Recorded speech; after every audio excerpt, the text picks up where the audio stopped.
तर महाराष्ट्रातील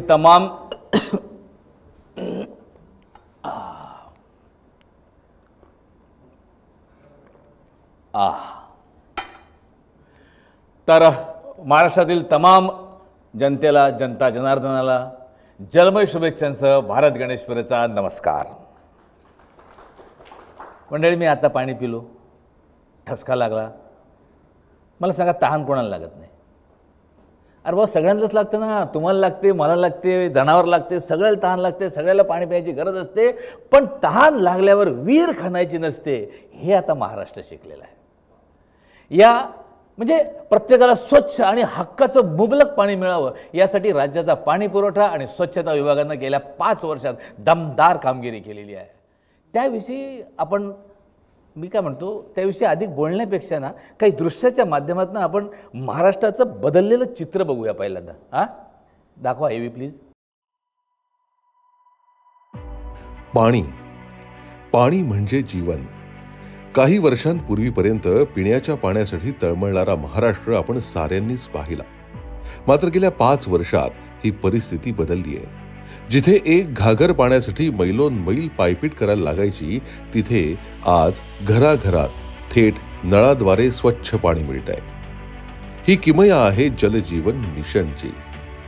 माननीय पंतप्रधान नरेंद्रजी मोदी यांच्या महत्वाकांक्षी प्रकल्पाची. हर घर को जल कैसे मिले, पीने का शुद्ध पानी कैसे मिले, और इसलिए आज मैं लाल किले से घोषित करता हूं कि हम आने वाले दिनों में जल जीवन मिशन को लेकर के आगे बढ़ेंगे. आणि मोदीजींचं स्वप्न प्रत्यक्षात उतरवण्यासाठी अथक मेहनत घेणाऱ्या पाणी पुरवठा आणि स्वच्छता मंत्री गुलाबराव पाटील यांची.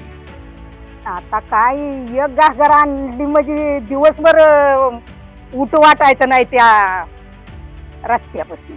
माहेर घरी पण पाणी आणायला लागत होतं विहिरीवनं तवा, आणि हिथं होतं ती झरं होतं, ती झऱ्यातनं आपलं ते हांड स्वच्छ वड्याला धुतलं की ती भरून आणत होतो. आता चांगलं वाटतंय की आता काय कुठं पाण्याला जायचं नाही, डगर चढवायची नाही, हांड डोक्यावर घ्यायचं नाही, चुबळ घ्यायची नाही. आता मस्त 24 तास आहे. घरात नळ आहेत. कुटुंबातल्या प्रत्येक व्यक्तीला दर दिवशी 55 लिटर स्वच्छ पाणी पुरवणं हा योजनेचा उद्देश. आणि राज्यभरातल्या गाव खेड्यातले वाड्या वस्त्यांवरचे चेहरेच हा उद्देश पूर्ण झाल्याची ग्वाही देत आहेत.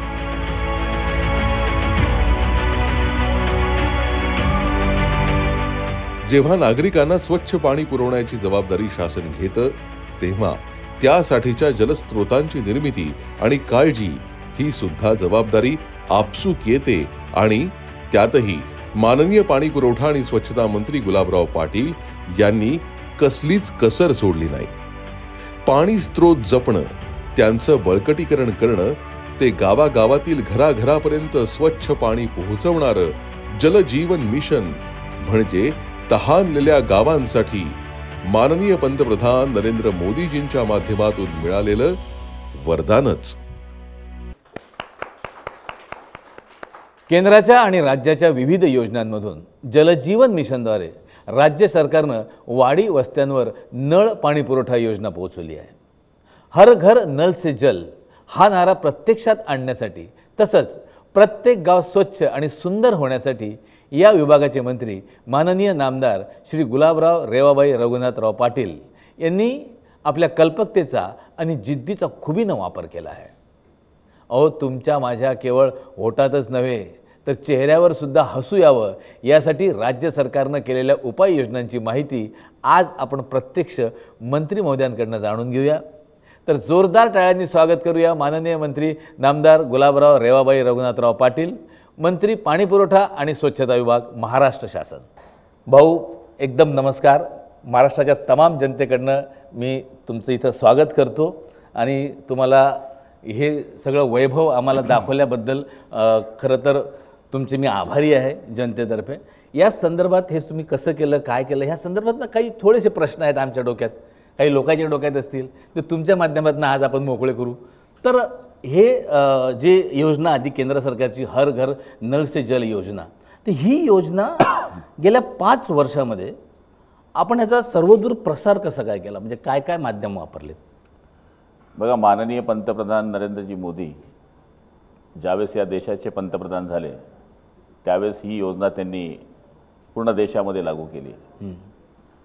म्हणजे या देशामध्ये हर घर नल से जल ही जी एक योजना आहे ही राबवत असताना प्रत्येक गावाला आम्हाला त्या ठिकाणी ग्रामसभेच्या माध्यमातून जागृत करावं लागलं. आणि पूर्वी जे आम्ही LPDCने पाणी द्यायचो ते कमी पद्धतीने देत असल्यामुळे 55 लिटर पर हेड पाणी देण्याची योजना या ठिकाणी करण्याचा संकल्प त्यांनी केला होता. आणि हे करत असताना प्रसिद्धीच्या माध्यमातून असेल, ग्रामसभेच्या माध्यमातून असेल, किंवा वृत्तपत्र असेल, किंवा TV चॅनल्स असतील, किंवा गावाच्या माध्यमातून ग्रामसभा असतील, जिल्हा बैठका असतील, तालुका बैठका असतील, अशा माध्यमातून आम्ही ह्या योजनेचा प्रचार आणि प्रसार केला. आणि हे करत असताना लोकांमध्ये ही जागृती आम्ही निर्माण केली की आता आपल्याला नवीन योजना तयार करायची आहे आणि प्रत्येक घराला नळाचं कनेक्शन या ठिकाणी द्यायचं आहे आणि नवीन योजना सुरू करायची आहे. क्या बात आहे. आपण हे पाणी पुरवठ्याच्या अंतर्गत सौर पॅनल जे आपण म्हणतो त्याचा काय फायदा कसा होतो? बघा, आता पूर्ण योजनांचा जर अभ्यास केला सध्या तर मागच्या काळामध्ये ज्या योजना आमच्या बंद पडल्या तर गाव पातळीवर लाईट बिल भरलं गेलं नाही. करेक्ट. तर मग आता नवीन योजना पूर्ण झाल्यानंतर अशी लक्षामध्ये आमच्या आलं की MSCBवालेचं म्हणणं असं होतं की तुम्ही मागचं बिल भरा, त्याच्याशिवाय आम्ही तुम्हाला नवीन कनेक्शन देत नाही. मग शेवटी आम्ही माननीय मुख्यमंत्री महोदय, माननीय उपमुख्यमंत्री आदरणीय देवेंद्रजी असतील, आदरणीय अजितदादा असतील यांच्याकडे मांडणी केली की साहेब ही योजना एवढी चांगली आहे पण आता लाईट बिल गाव पातळीवर भरलं जात नाही, तर आपण काय करावं? तर त्यांनी सांगितलं की ठीक आहे, आपण MSCBला हे सांगू की मागचं बिल तुम्ही घेऊ नका, नवीन बिल घ्या.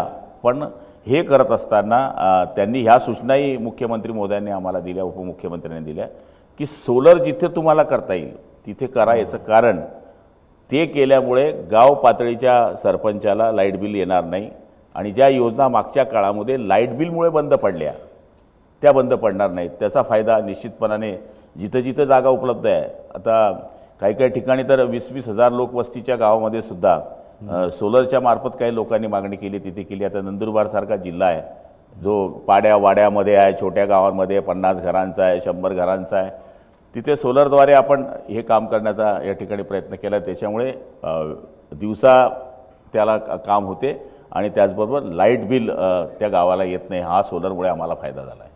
क्या बात आहे. म्हणजे हे नैसर्गिक स्रोत वापरून तुम्ही जनसेवा ते करताय.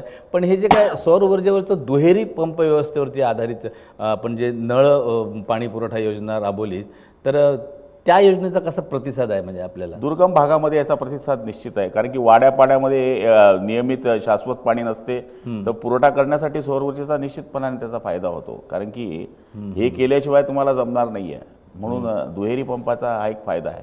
पण हे पाण्याचे जे स्रोत आहेत म्हणजे जिथून आपण पाणी घेऊ शकतो, तर ते बळकट करण्यासाठी आपल्या विभागामार्फत काय योजना राबवल्या? हे बघा, योजनांच्या उद्भवाचा जो विषय असतो त्याला जर कधी तुम्ही बळकटीकरण केलं नाही तर तुमचं पाणी जाणार आहे. म्हणजे त्याच्याकरता विहीर पुनर्भरण हा एक सगळ्यात मोठा उपाय आहे. ते जर आपण केलं पाहिजे. त्याच्याबरोबर जलजीवनच्या अंतर्गत कार्यक्रमामध्ये आपण पाहिलं असेल की जे स्रोत आहे तुमचे, ते स्रोत वाचवण्याकरता जर जवळून तुमचा कुठं नाला जात असेल तर तुम्ही त्याला त्या ठिकाणी पाणी अडवलं पाहिजे. आणि जीवन कार्यक्रमामध्ये विंधन विहिरींचं पुनर्भरण केलं पाहिजे. ज्या ठिकाणी विंधन विहिरी आहे तिथे तुम्ही पुनर्भरण केलं पाहिजे, कारण की जोपर्यंत तुम्ही वॉटर लेवल वाढवण्याचा त्या एरियामध्ये प्रयत्न करणार नाही तोपर्यंत तुम्हाला पुढच्या काळामध्ये ते पाणी संकलन केल्याच्या शिवाय अडचण दूर करता येणार नाही. शोषखड्डे वगैरे तुम्ही शोषखड्डे, त्याच्यानंतर तुमच्या पुनर्भरण करता. आता तुम्ही बघा, शेतकरी ज्यावेळेस शेतामध्ये विहीर खोदतो तर आमचे म्हणणं हेच असतं की बाबा रे, ते करत असताना तू MREGSमधून त्या ठिकाणी शोषखड्डा घे ना, पुनर्भरण कर ना, तुझं जॉब कार्ड काढ, तूच तयार कर खड्डा, तूच त्या ठिकाणी विहिरीमध्ये पाणी उतरव, तुला MREGचे पैसेही मिळतील, तुला मजुरी त्याच्यातून मिळेल आणि तुझं जी विहीर 2 महिने चालणारी आहे ती विहीर 4 महिने चालेल. हे बळकटीकरण करण्याकरता आम्ही हे बरेच प्रयत्न केलेले आहे. आता ह्या पाणी पुरवठ्याच्या अंतर्गत भूजल सर्वेक्षण असा एक सब्जेक्ट आहे. म्हणजे विकास यंत्रणाच्या माध्यमातून राज्यभरातून तुम्ही ह्या ज्या प्रयोगशाळा आहेत आपण भूजल सर्वेक्षणाच्या, तर ह्या आणखीन सक्षम करण्यासाठी काही उपाययोजना आपल्या पूर्वी ना राज्यामध्ये मला वाटते 6 प्रयोगशाळा होत्या आणि विभाग वाईज जर पकडल्या तर 28 मला वाटतं होत्या. आता 178 प्रयोगशाळा आम्ही केल्या आहे आणि 178 प्रयोगशाळामध्ये पूर्ण स्थापन करून त्याचे काम आमचं सुरू झालेलं आहे. म्हणजे पाण्याची तपासणीपासून तर सगळ्या गोष्टीचं काम आम्ही त्याच्यामध्ये केलेलं आहे. गुणवत्ता तपासणी त्याच्यामध्ये खास करून होली जाते. त्या पाण्यामध्ये काय अडचण आहे त्या सगळ्या तपासणी त्याच्यामध्ये केल्या जातात. ते पिण्याच्या कामाचं आहे की नाही, त्याच्यामध्ये किती प्रमाणामध्ये क्षार आहे, त्याच्यामध्ये काही अडचण आहे का, या सगळ्या गोष्टी आधुनिक पद्धतीने तिथे तपासल्या जातात. वा वा. आता एक प्रश्न मला असा विचारायचा होता की हे जे पाणी पुरवठा विभागाचं किंवा जलजीवन मिशन ज्याला आपण म्हणतो, तर ह्याच्यामध्ये तुम्ही महिलांचा जास्तीत जास्त सहभाग करून घेतला, हे कसं शक्य झालं आणि तो कसा केला? गावचा राव काय करतो, घरी गेल्याबरोबर महिलेलाच पाणी मागतो की नाही. आता तुम्ही पण गेले गणेशराव तर वहिनीला तुम्हीच पहिले पाणी मागता. त्यामुळे महिलांचा समावेश करणं हे या योजनेमध्ये गरजेचं आहे. त्याच्यामध्ये आम्ही 5% महिलांना याच्यामध्ये काही ठिकाणामध्ये प्रशिक्षण दिलं आणि त्यांना त्यांच्यामधले सूत्र समजून सांगितले. आणि मला तरी असं वाटतं की महिलेकडून ग्रामसभा घेण्यात आल्या. काही ठिकाणी तर आम्ही बचत गटांना ही कामं दिली, बिल कलेक्शन करण्यापासून तर इतरची जी कामं आहे. कारण की या योजनेमध्ये पुरुषांपेक्षा महिलांना फार जास्त गरज आहे. पाणीचं नातं हे महिलेशी सगळ्यात जास्त आहे. तुम्हाला धुणं धुवायचं आहे, पाणी महिलेला लागणार. भांडी घासायची आहे, पाणी महिलेला लागणार. गुरांना पाणी पाजायचं आहे, महिला पाजणार. पण माझी मायमाऊली जी गावात राहते तिला पाणी हा एक सगळ्यात तिच्या जीवनातला सगळ्यात मोठा घटक असल्यामुळे, शहरात नाही असं आमचं म्हणणं नाही, पण गावाशी तो आहे. नाही तेही आहे म्हणा. आणि आता आपण उन्हाळा वगैरे लागला की आपण जसं टी व्हीवरती बातम्या पाहतो, तर बाबा इकडे पाण्याचा दुष्काळ, तिकडे पाण्याचा दुष्काळ म्हणलं की आपल्याला महिलाच दिसते डोक्यावरून, असे माणसं दिसत नाही. असे माणसं कामी लावले पाहिजे भाऊ. आपण यायला डोक्यावर हांडे घेऊन पाठवले पाहिजेत, म्हणजे हे पाणी बचतीचे काय काय काय कार्य करत राहतील. आता आदिवासी विभागामध्ये या लाभार्थी जलजीवन योजनेमध्ये तर त्यांना कशा पद्धतीनं आपण, कारण त्यांना खूप जास्त गरज असते खरं तर, कशी मदत केली? आदिवासी भागामध्ये आपण पाहिलं असेल की इतर भागांमध्ये 10% लोकवर्गणी भरण्याचा शासनाने GR काढला होता, पण आदिवासी भागामध्ये आपण तो निम्म्यावर आणला आहे. म्हणजे 5% लोकवर्गणी भरण्याचा या ठिकाणी आपण प्रमाण त्या ठिकाणी दिलं, जेणेकरून आदिवासी भागांमध्ये तो करावं. अंगणवाड्या असतील, आश्रमशाळा असतील, जलजीवन मिशन माध्यमातून कार्यक्रमामध्ये पाणी पुरवठ्याच्या ज्या सोयी उपलब्ध करून द्यायच्या असल्या त्या सगळ्या आपण आदिवासी भागामध्ये करण्याचा प्रयत्न करतो आहे. वा क्या बात आहे. तर ह्या सगळ्या येणाऱ्या पावसाचं, ह्या सगळ्या पाण्याचं सुनियोजन करण्याच्यासाठी आपल्या विभागामार्फत कशा उपाययोजना केल्या आपण? हे बघा, एक सभेमध्ये मी ऐकलं होतं, 1989 साली शिवसेना प्रमुख भाषणात बोलले होते की एक काळ असा येईल की भावाभावामध्ये युद्ध होणार नाही, पण पाण्यावरून युद्ध होईल. आणि तो काळ आता येऊन ठेपला होता. पण माननीय पंतप्रधान नरेंद्रजी मोदी असतील किंवा आमचे एकनाथरावजी शिंदे साहेब असतील किंवा देवेंद्रजी असतील, यांच्यामार्फत ही योजना आज देशामध्ये आणि राज्यामध्ये सुरू झाली. पण ती योजना करत असताना आपण सांगितल्याप्रमाणे शिक्षण संवाद उपक्रमातून आपण ग्रामीण भागामध्ये जनतेने पाण्याचं कसं महत्त्व आहे, पाण्याचा वापर कसा केला पाहिजे, पाण्याची बचत कशी केली पाहिजे, पाण्याची पट्टी निर्धारण कशी केली पाहिजे, पाण्याची वसुली कशी केली पाहिजे, पाण्याचे स्रोत बळकटीकरण कसे केले पाहिजे, त्याचबरोबर ग्रामीण पाणी पुरवठ्याच्या देखभाल दुरुस्तीच्या माध्यमातून योजनेचं उत्तरदायित्व कसं केलं पाहिजे, हे प्रसार माध्यमातून आम्ही अभियानाची वेळोवेळी प्रसिद्धी करण्याचा प्रयत्न केलेला आहे. तुम्ही आता बोलता बोलता माननीय पंतप्रधानांचा उल्लेख केला, तर त्याच्याच संदर्भात मला एक असा प्रश्न आठवला की ते अटल भूजल योजनेचं काय स्वरूप आहे, म्हणजे आणि त्याचा आपल्या राज्याला कसा काय फायदा? अटल भूजलमध्ये योजनेमध्ये आपण 13 जिल्ह्यामध्ये मला तरी असं वाटतं की ही योजना राबवली. आणि ही राबवत असताना पाण्याची पातळी वाढवण्याकरताचा हा कार्यक्रम असल्यामुळे 1372 गावांमध्ये आम्ही पाण्याची पातळी वाढवण्यामध्ये सक्सेस झालो. आणि अटलचा अर्थच तो आहे की कायमस्वरूपी त्या गावाचं वॉटर लेवल वाढावं आणि त्या गावामध्ये पाण्याची टंचाई येऊ नये. अच्छा, हे म्हणजे आता कसं आहे की पाण्याचे विविध स्रोत आहेत, शहरात वेगळे आहेत, पण हे भूजल साठा आहे त्याच्यावरच जे अवलंबून आहेत तर त्याच्याबद्दल काय योजना आहेत?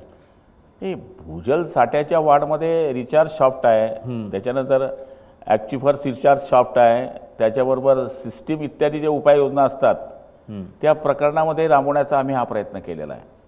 ज्या पद्धतीनं रिचार्ज शॉफ्ट जर तयार केला त्याच्यामध्ये पाणी वाढवण्याची जी प्रक्रिया आहे ती निश्चितपणाने होत असते.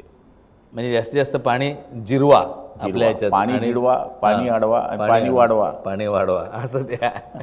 म्हणजे खरं तर गुलाबराव, आम्हाला ते गुलाबराव माहिती आहे, कार्यकर्ते गुलाबराव माहिती आहे, दमदार भाषण देणारे आणि सभा गाजवणारे गुलाबराव माहिती आहे. म्हणजे पंचायत समितीपासून ते जिल्हा परिषदपर्यंत तुम्ही खूप, म्हणजे त्यावेळेस आणि आताही, त्यावेळेस खूप लोकांसाठी तुम्ही काम केलं, भरपूर काम केलं आहे, म्हणजे रात्री बेरात्री कार्यकर्ता असताना. तर मला हे एक छोटासा एक प्रश्न माझ्या डोक्यात आला होता की मंत्री महोदय झाल्यानंतर आपल्यातून काय काय कार्य घडलं साहेब? मंत्री झाल्यानंतर आता जर सरकारची खाती सोडली तर सार्वजनिक जीवनामध्ये जी कामं करायला पाहिजे. म्हणजे मी सरकारच्या योजनेमध्ये जाणार नाही, पण व्यक्तिगत जर आपण पाहिले असतील कामं तर माझ्या जीवनामध्ये जी मागच्या काळातली गरिबी पाहिली किंवा शाळेमध्ये मी ज्या अडचणी पाहिल्या, तर मी जीवनामध्ये ठरवलं, म्हणजे माझ्या मतदारसंघापुरतं जर आपण पाहिलं तर मी दरवर्षी 15 वर्षापासून प्रत्येक शाळेला माझी वही पोचवतो. यावर्षी मी माझ्या मतदारसंघामध्ये 1,35,000 वह्या विद्यार्थ्यांना पोचवल्या. क्या बात. एवढंच नाही तर ज्यांना आई वडील नाही अशा मुलांना आम्ही दत्तक घेतो. यावर्षी आम्ही 1150 मुलं दत्तक घेतलेले आहे की ज्यांचं शेवटपर्यंतचं शिक्षण करण्याची जबाबदारी आम्ही या ठिकाणी घेतलेली आहे. मी पाहिलं की काही मुली अशा आहेत की ज्या शाळेमध्ये जातात त्यांना 3 किलोमीटर किंवा 5 किलोमीटर पायी प्रवास करावा लागतो आणि त्या काळामध्ये जिला यायचं असतं त्या काळामध्ये त्या खेड्यावर बस नसते. तर यावर्षी आम्ही एक नवीन योजना चालू केली की 8वी ते 10वीच्या ज्या मुली आहे अशा 1350 मुलींना आम्ही मोफत सायकली दिल्या की ज्या माध्यमातून त्या मुली शाळेमध्ये येऊ शकतील. तर आम्ही एक सायकल घेतली, 42,000 रुपये त्याची किंमत आहे. अशा 500 सायकली मी माझ्या मतदारसंघामध्ये फक्त अपंगांना वाटल्या, जेणेकरून तो त्याच्यामध्ये उदरनिर्वाह करू शकतील. हे करत असताना आम्ही राज्याची जी संस्कृती आहे, 181 गावं माझ्या गावामध्ये आहे, मतदारसंघामध्ये आहे, तिथे मी भजनी लोकांना साहित्य दिलं. म्हणजे एका गावाला भजन संध्या जर सुरू ठेवायची असेल, देवाचं नामस्मरण सुरू ठेवायचं असेल, कीर्तन सप्ताह आहे, तर एका गावाला असं 42,000 रुपयाचं एक साहित्याचा सेट अशा 181 गावामध्ये आम्ही पूर्ण सेट देण्याचा या ठिकाणी प्रयत्न केला. माझ्या गावापुरतं सांगितलं तर माझ्या गावामध्ये 100 असे लोक आहेत की ज्यांना सून नाही, मुलगा नाही, त्यांना वागवणारे काही नाही, तो एकटा असतो, एकट्या खोलीत बंद असतो. असे 100 डबे माझे रोज जातात. म्हणजे क्या बात आहे. 12ही महिने, पाऊस असो, ऊन असो, हिवाळा असो, त्याच्या घरात भाऊचा डबा जातो.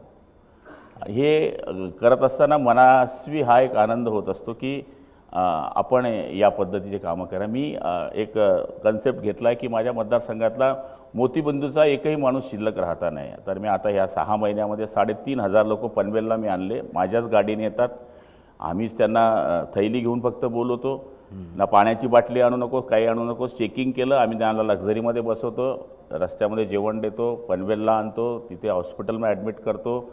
ॲडमिट केल्यानंतर त्याचं ऑपरेशन झालं की त्याला गाडीत बसवतो, त्याला जेवणाची व्यवस्था करतो आणि घरपोच त्याच्या घरी सोडतो. म्हणजे अशा पद्धतीनं ही एक सेवा करण्याचा प्रयत्न केलेला आहे. आणि मुंबईमध्ये आमच्या प्रत्येक हॉस्पिटलमध्ये आम्ही 2-2 लोक ठेवलेले आहेत की गावाकडचा कोणीही माणूस आला तर आम्ही ती करत असतो. मतदारसंघामध्ये माझ्या स्वतःच्या 5 ॲम्ब्युलन्स आहे. विदाऊट पेट्रोल, विदाऊट डिझेल आम्ही कोणाकडनं पैसे घेत नाही, घरपोच आमची सेवा सुरू असते. अशा पद्धतीनं मंत्री असो किंवा नसो, पण जी बाळासाहेब ठाकरेजींनी आम्हाला शिकवण दिली होती की 80% समाजसेवा आणि 20% राजकारण, त्या भरोश्यावरच आम्ही कायमस्वरूपी काम करत असतो. क्या बात आहे सर. तुमच्याकडनं आम्हाला अजून बरंच काही जाणून घ्यायचं आहे, पण आजच्या भागात इथेच थांबूया. पण उद्या नक्की भेटूया माननीय मंत्री गुलाबराव पाटील यांच्यासोबत.